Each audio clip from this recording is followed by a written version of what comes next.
kuro ba ko ho e friend say Agyenia eno no ye kuro a emu nipa dodo no akwa adwuma e na woye na se me no ka say wo de adesode mu ode nto mpanifo aka bi wo mu anim se ensu papa ye obenom na mo apomode ho nsam agina brane no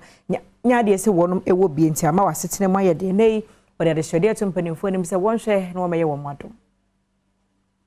Agyenia sese wani atutu aka wonsam isanse ensupa ebi wo enipa benum enkroso a wono ma won hoto wo mo no wo mo de ebi ni won wo chemu se bese emfie dunie na abribia wo bo wonsam da ro nanso obia emua wo mo ohina wo kro no so na Isaka Yusufu echiremu a ensu a wo de beye fie ade kora eya na ho ayeden enkanka ene ye pebrese ototo sra ban ankorankora no nyumako awodo sada Roma omra meso wo mo asene ensu nkanka eduru pebre mu se bia ya na nye kora ensu a ye benom na ye de bedi nyuma na ne akeka ho eno ne ye how to na ache e ko be mfi be edu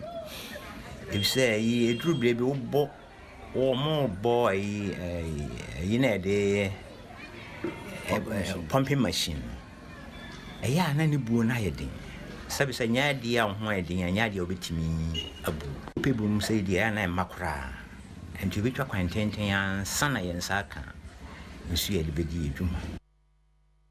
enwachi no manfo bi nso edito dwase agese wotwa kwantenten ene kope ensuo esa na mofra wo mo eko ensuo no wonso de obeba fie na wontade ayeko esenti adofo emra emeye wo mo moa pipe no asai enti ugo dina wa bunu be wan ansa na ba nti abrema se ne be sensu eso no sumbo jira ye kwati aburu no mu twem nsuo nyina togu esa antomago na ankwala ande ko nsuo nyina be se bia gugu nsuo mu nti ya na duru brebia ma nsuo ne bon nti duru brebia nsuo na nkasa enso ye nti okwa afom a jira tot anase bia yo to insu na ode akuta na ode akwa afom e ba sa kwa afom ye sika no mu anso yedi na kakre san wo ehun isan de so nto ndie de to so de no kranim e ha adwen le ba che ni pipe ye pipe na sei obun so emba be 2 hours na emba